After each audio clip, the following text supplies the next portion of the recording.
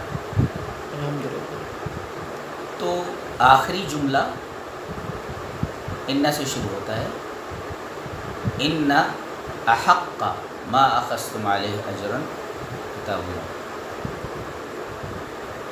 مرزا صاحب انا کے بعد احق کو پڑھتے ہیں. مکتب کا ایک طالب علم جانتا ہے انا حرف مشبہ بفعل ہے، اور حرف مشبہ بفعل کا عمل کیا ہوتا ہے؟ اپنے اسم کو نصب دیتا ہے اور خبر کو رفع دیتا ہے. یہ بندہ انا کے بعد احق کو پڑھتا ہے، جو نحو کا ایک ادنا درجے کا طالب علم بھی ایسا نہیں بول سکتا اور احق کو نہیں پڑھ سکتا. آدمی کو قا کو کی نہیں آتا ہے اور وہ مسند افتاء کے اوپر بیٹھ کر کے فتوے جھاڑ رہا ہے. ارے بھائی تجھے صرف اردو آ رہی ہے تو اردو سے استفادہ کر اور عمل کر. انا کے بعد احق کو پڑھتے ہو، اس قدر ڈھیٹ اور بے شرم آدمی ہو، تمہیں شرم نہیں آتی کہ تم کو ایک معمولی قاعدہ عربی کا معلوم نہیں ہے اور تم حدیثوں سے استدلال کر کے فتوے دینے لگے. آؤ میں ترکیب کر دیتا ہوں اس جملے کی ترکیب کیا ہوتی ہے. ان حرف مشبہ بفعل، احق کا مضاف، ما اسم موصول، اخذتم فعل با فاعل، علی جار ہی مجرور، جار اپنے مجرور سے مل کر متعلق ہوا اخذتم فعل کے، اخذتم فعل اپنے فاعل اور متعلق سے مل کر جملہ اسمیہ خبریہ ہو کر صلہ ہوا ما اسم موصول کا، اور موصول اپنے صلہ سے مل کر مضاف الیہ ہوا احق کا مضاف کا، احق کا مضاف اپنے مضاف الیہ سے مل کر انا کا اسم، اور کتاب و مضاف اللہ مضاف الیہ، مضاف اپنے مضاف الیہ سے مل کر انا کی خبر، انا حرف مشبہ بفعل اپنے اسم اور خبر سے مل کر جملہ اسمیہ خبریہ ہوا. اس کو علم کہتے ہیں الحمدللہ، اور اس کو کہتے ہیں عربی زبان کا سمجھنا اور عربی دانی. مرزا صاحب یہ آپ کے بس کا روگ نہیں ہے، اور آپ اپنی ٹھٹائی اور بے شرمی چھوڑ کر کے ذرا اس مسند سے ہٹ جاؤ جو مسند آپ کے لائق نہیں ہے. آپ کو قا کو کی نہیں آتا ہے، انا حرف مشبہ بفعل کا عمل آپ کو معلوم نہیں ہے، اور اتنی بڑی بڑی باتیں کرتے ہیں. سچ مچ آپ کی بے شرمی اور ٹھٹائی کی بالکل انتہا. دعوت میں بھی ہمارے نبی صلی اللہ علیہ وسلم کا منہج ہے. خیر اس موضوع کا تعلق اگرچہ آپ سے نہیں ہے، لیکن یہ ہے یہاں اتنا بتانا کافی ہوگا انشاءاللہ کہ صحابہ کس سے علم حاصل کیا، کیا علماء نے بیان کیا. دیکھیے نبی صلی اللہ علیہ وسلم کی وفات کے بعد جو ہے عمر رضی اللہ عنہ مسجد میں بیان دے رہے تھے نا، جو کہے کہ محمد صلی اللہ علیہ وسلم کی وفات ہو گئی ہے اس کو کیا کرو، میں اس کو مار دوں. کوئی نہیں بولنا نبی صلی اللہ علیہ وسلم کی وفات ہوئی ہے، ایسے جذبہ. ابو بکر صدیق آئے نا، کہا اجلس یا عمر، بیٹھ جاؤ عمر. نہیں بیٹھے وہ جس بات میں تھے. تو ابو بکر صدیق رضی اللہ عنہ نے درس دینا شروع کر دیا. صحابہ کیا کرے، کدھر گئے؟ جو بیٹھے ہوئے تھے صحابہ عمر رضی اللہ عنہ کو سن رہے تھے، ابو بکر صدیق کی طرف پلٹ گئے ادھر. علماء کہتے ہیں یہ ان سے زیادہ علم رکھنے والے تھے، چلے گئے ادھر. ہمارے پاس علم تو چھوڑو، ہر بردر ویلکم، ہر سسٹر ویلکم، ہر آنٹی ویلکم. آؤ سو باؤ، ہمارے پاس منہج. ہم کس سے بھی لے رہے ہیں، سب کو مولانا، سب شیخ، سب مفتی، چاہے اس کو الف نہ معلوم ہو، با نہ معلوم ہو، تا نہ معلوم ہو. یہ منہج تھا صحابہ کا. صحابہ نے علم لیا نا، کس سے لیا علم؟ دین سمجھا صحابہ نے کس سے؟ پیارے نبی محمد صلی اللہ علیہ وسلم سے. تابعین نے کس سے دین کو سمجھا؟ صحابہ. ہمارے نبی صلی اللہ علیہ وسلم کو کون پڑھاتے تھے قرآن؟ بھائی سلسلہ ہے ذہبیہ، گولڈن چین ہے. اللہ تعالیٰ نے جب اسلام کو بھیج کر نبی وسلم کو تعلیم دی. نبی وسلم نے صحابہ کو، صحابہ نے، تابعین نے. ایک سلف بتائیے عالم جن کا کوئی استاد نہ ہو. امام بخاری رحمۃ اللہ علیہ کے کوئی استاد نہیں تھے؟